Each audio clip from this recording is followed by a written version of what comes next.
신약성경 데살로니가전서 4장 13절로 18절 말씀입니다.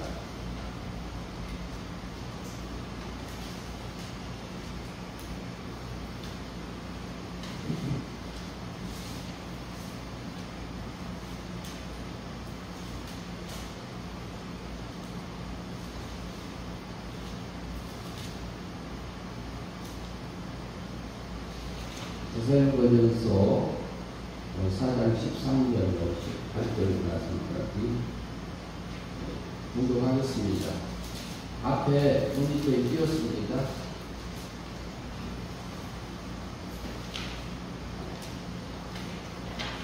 네, 13절부터 공독하겠습니다. 형제들아, 자는 자들에 관하여 너희가 알지 못한 걸 우리가 원하지 아니하노니 이는 소망 없는 다른 이와 같이 슬퍼하지 않게 하려 함이라.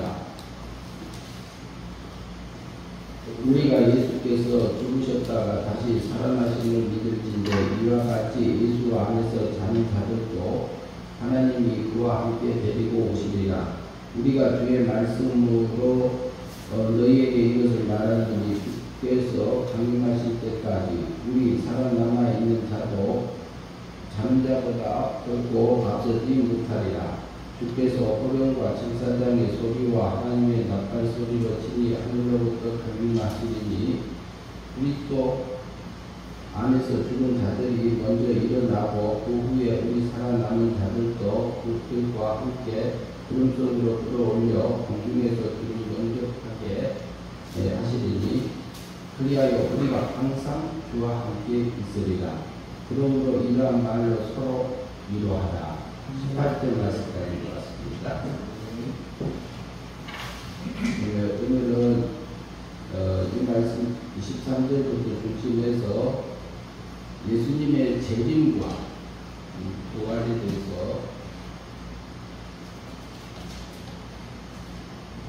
성도가 부활함에 대해서 우리가 살펴보려고 합니다. 본문을 통해서 4장 13절을 같이 한번 읽도록 하겠습니다. 형제들아, 자는 자들에 관하여 너희가 알지 못함을 우리가 원하지 아니하노니 이는 우리 소망 없는 다른 이와 같이 슬퍼하지 않게 하려 함이라. 데살로니가 성도들에게 편지를 하면서 맨 처음에 나오는 단어가 형제들아, 13절 말씀. 형제들아, 자는 자들에 관하여는 너희가 알지 못함을 우리가 원하지 아니한다, 이렇게 말하고 있습니다. 그러면은 데살로니가에 있는 구원받은 성도들을 향해서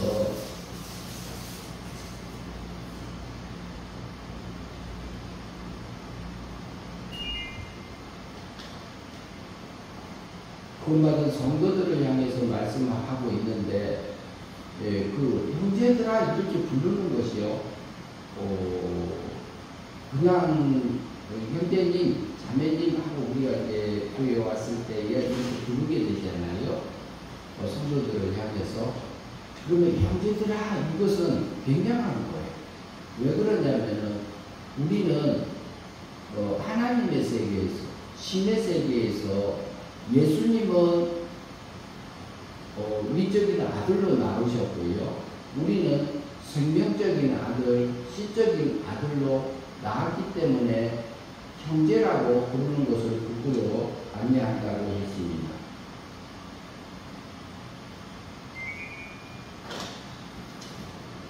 그래서 보면은 예수님은 위적인 아들이고, 위적 하나님 아들이고, 우리는 시적인 생명적인 하나님의 아들이요. 어디서? 하나님의 세계에서, 신의 세계에서. 그래서 우리는 형제라고 부르는 것이 왜 형제라고 부르느냐? 하나님 아버지가 성부 하나님이 나의 친아버지가 되기 때문에 아버지라고 부를 수 있습니다. 지금 현재는 우리가 양자예요. 육체를 입고 있기 때문에. 영체도 우리의 중생된 영과 우리가 또 육체도 있고 있어서 있을 때는 사람 이렇게 부르잖아요. 사람이라고 부르기는 하지만 우리 속에는 중생된 영이 있고 우리 속에는 신의 생명이 있어요. 그래서 신의 생명으로서 나왔기 때문에 형제들아 그래요. 그리고 무슨 말을 하냐면은 자는 자들에 관하여는 너희가 알지 못하기를 원치 아니하노라 이렇게 말합니다. 그러면 자는 자들이라고 표현한 것은 소천하신 분들, 육신이 세상을 떠나서 영계세계에 간 성도들을 향해서 말하고 있습니다. 죽은 자들을 말하고 있는데 왜 잠다고 표현하느냐? 잠자는 자들은 어때요? 밤이 되면은 졸려서 자잖아요. 피곤해서 자잖아요. 그 다음날 아침에 일어나요? 안 일어나요? 대부분 일어나지요. 그렇기 때문에 잠자는 죽은 자들을 향해서 잔다 이렇게 표현한 것은 다시 부활했기 때문에 부활한 것을 전제로 하고 하는 표현입니다. 그래서 자는 자들에 관하여 우리가 알지 못하는 것을 원하지 않고 소망 없는 다른 이와 같이 슬퍼하지 않게 하려 합니다. 소망이 있고 부활의 소망이 있고 그리고 슬퍼하며 여러 가지 질병이나 반란이나 고통 속에서 우리가 어려움이 왔을 때 슬픔이 우리 안에 몰려올 수도 있습니다. 여러 가지 생각들이 우리에게 몰려왔을 때도 그곳에서 하나님께서 내게 그 환경을 섭리하고 계시고 하나님이 나에게 필요한 환경들을 주신 하나님이시니까 기도하면서 그 뜻을 찾고 하나님이 내게 그곳에서 주시고자 하는 게 뭐고 깨우치고 주고자 하는 게 뭐고 그리고 내가 믿음으로 살아갈 것이 살아서 영생의 삶을 살 것이 뭔지를 잘 살펴서 우리가 슬퍼하는 마음이 올라왔을 때는 버리고 하나님이 약속해 준 그 우리의 부활의 소망을 가짐으로써 벗어날 수도 있습니다. 그 다음에 14절 말씀 같이 읽겠습니다. 우리가 예수께서 죽으셨다가 다시 살아나심을 믿을진데 이와 같이 예수 안에서 자는 자들도 하나님이 그와 함께 데리고 오시리라.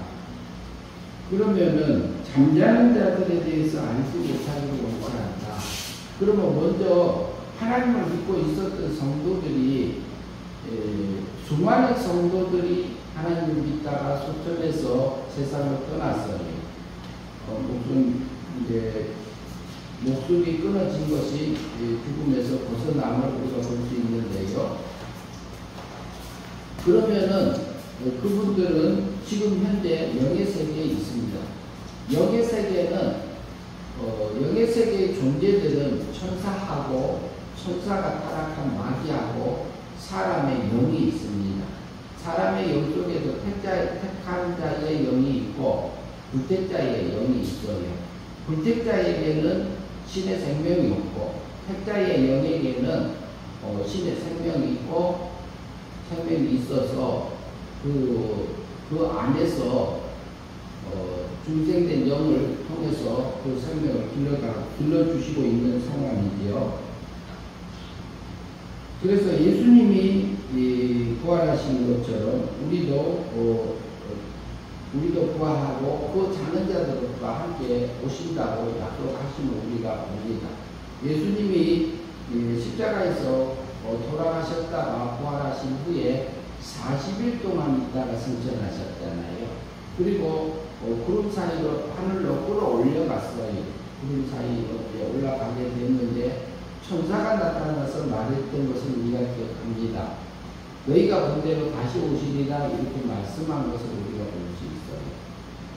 그래서 주님은 다시 오심을 우리에게 약속하셨습니다. 15절 말씀 같이 보겠습니다.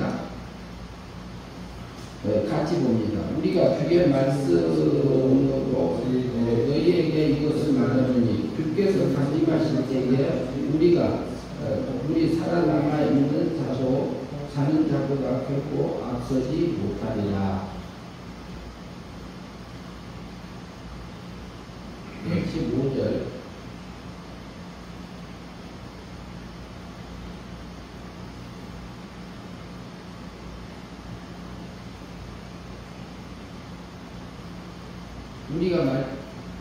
우리가 말씀으로 너희에게서 말하노니 주께서 강림하실 때 예수님이 재림하실 때에 예수님이 재림하는 것도 두 가지로 나눠져 있습니다.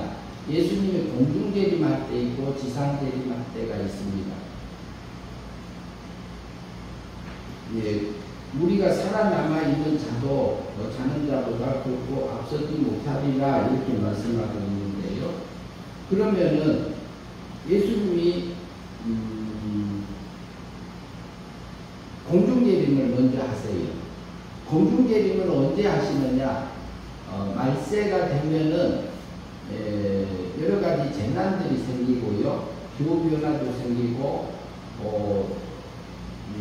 이렇게 보면은 민족끼리 다투기도 하고, 그리고 나라들끼리 전쟁이 끊기지 않고, 기근이 심하고, 불법이 성해지고, 여러 가지 현상들이 나타나면서 적그리스도가 나타나요. 그리고 그들이 어떻게 보면은 자기들이 하나님이라고 하는 분들이 나타나게 되지요. 그런데 그때에 두 증인들이 나타나요. 두 증인이 나타나서 천국복음을 증거, 7년 대환란이 시작되면은 전삼년 반 시작할 때에 두 증인이 나타납니다. 그래서 천국복음을 증거하고 그 말씀대로 믿음으로 살았던 자들이 있습니다. 그리고 그 강림하실 때 믿음으로 살고 예수님을 증거하면서 믿음으로 살다가 목배임을 당하고 죽임을 당하는 성도들이 있어요. 순교자들의 신앙이지요. 순교자들이 먼저 이렇게 부활하게 됩니다. 부활하여져서 공중으로 이렇게 끌어올려져서 같이 온다고 말씀하고 있는 것입니다. 그 다음에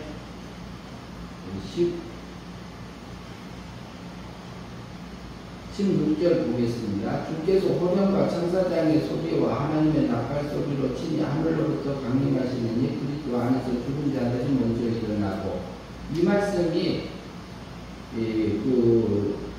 하나님의 나팔 소리로, 그러면은 첫째 부활에 참여한 사람 성도들은 순교자들하고 순생자들이 참여하게 됩니다. 그리고 순교자들은 신앙의 정도를 지키면서 이렇게 살았던 부분들이고, 그리고 이제 순생자들은 순교의 신앙을 넘어서 이렇게 계속해서 그 모든 것을 하나님 안에서 더 높은 신앙에서 살고 있는 순생자들이 있습니다. 그래서 주역 16조 천사장의 호령과 주께서 호령과 천사장의 소리와 하나님의 나팔 소리로 친히 하늘로부터 강림하시더니 그리스도 안에서 죽은 자들이 먼저 일어나고, 이들이 첫째 부활에 참여하게 되지요.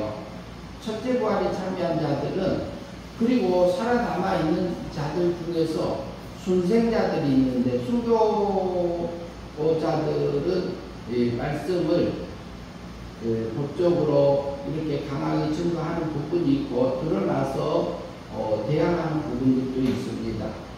그러나 순생자들은 그들에 맞춰서 살기 때문에 그들은 그 생애가 드러나지가 않을 수는 있습니다.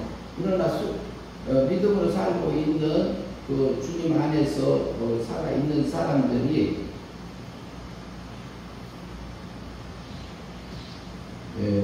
그 다음에 17절에 보면 나타납니다. 17절 말씀이면 그 후에 우리 살아남아 있는 자들도 그들과 함께 구름 속으로 끌어올려 공중에서 주를 영접하게 하시리니 그리하여 우리가 항상 주와 함께 있으리라. 그러면 순교자들이 먼저 부활하고, 두 번째는 휴거하는 사람들이 생기는데요. 그곳에서 믿음으로 산 자, 정결을 지키고 하나님의 믿음으로 사는 자들은 변화되어져서 부활한 다음에 공중으로 올려져서 공중에서 혼인잔치 하게 되는데요. 그곳에서 이제 첫째 부활이 일어납니다. 그리고 첫째 부활이 끝나면은 혼인잔치가 진행되고 7년 대환란 후반에 3년 반이 됩니다. 그 전에 보면은 믿는 사람들이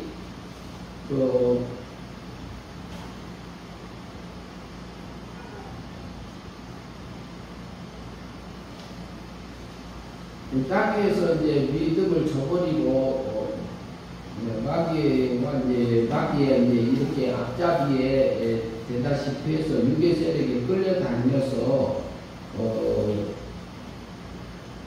더 큰 환란을 이렇게 받게 돼요. 믿음을 저버리고 있던 택자들이. 왜 그러냐면은 그것을 이제 후산년 대환란을 통해서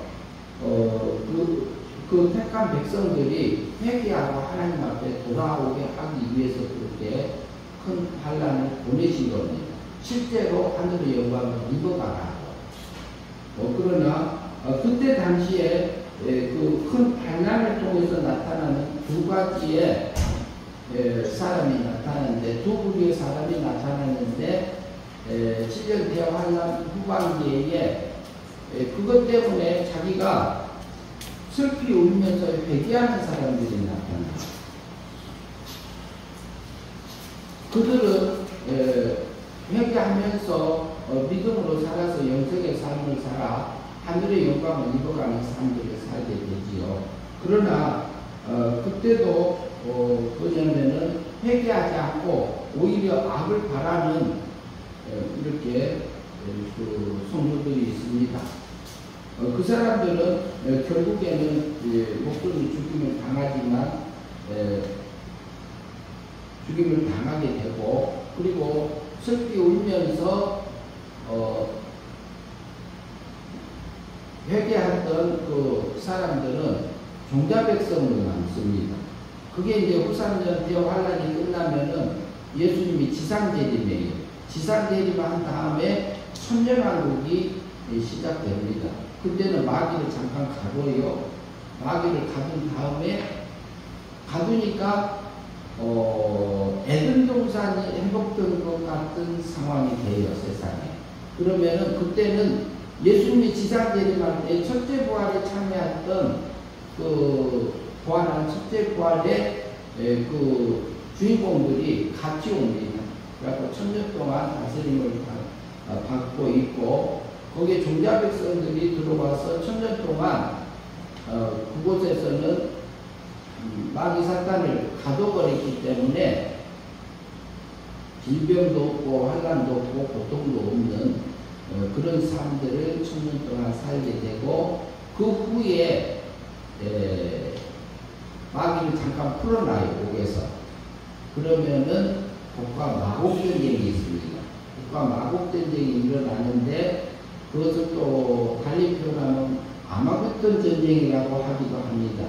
그때 믿음으로 살아서 성화권을 이뤄갈 수 있는 천년왕국의 때에 태어난 그 택한 백성들의 성화권을 이룰 수 있는 기회가 그때 있습니다. 그리고 그 다음에 일어나는 것이 백보자 심판이에요. 백보자 심판은 실제로 믿음으로 살아났던 백보자 심판 때에 실제로 둘째 부활이 일어나요. 둘째 부활이 일어나면은 자기가 믿음으로 살았던 하나님의 영광을 입고 그때 드러나서 이렇게 둘째 부활에 참여하게 되는데, 그곳에 참여하는 사람들은,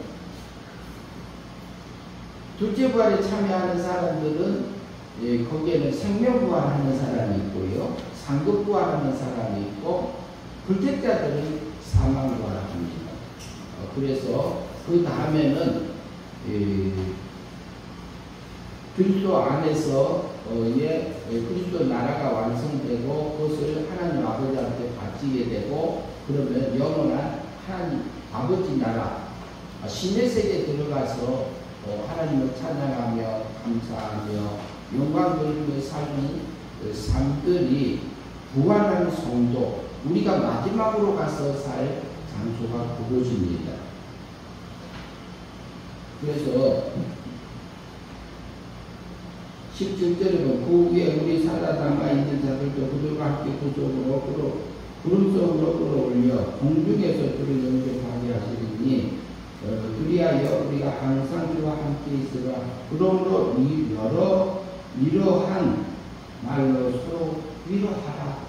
환난 중에도 고난 중에도 아픔 중에도 하나님의 뜻을 찾고 기도하면서 부활의 소망을 가지고 승리하는 사람들이 되어지기를 바랍니다.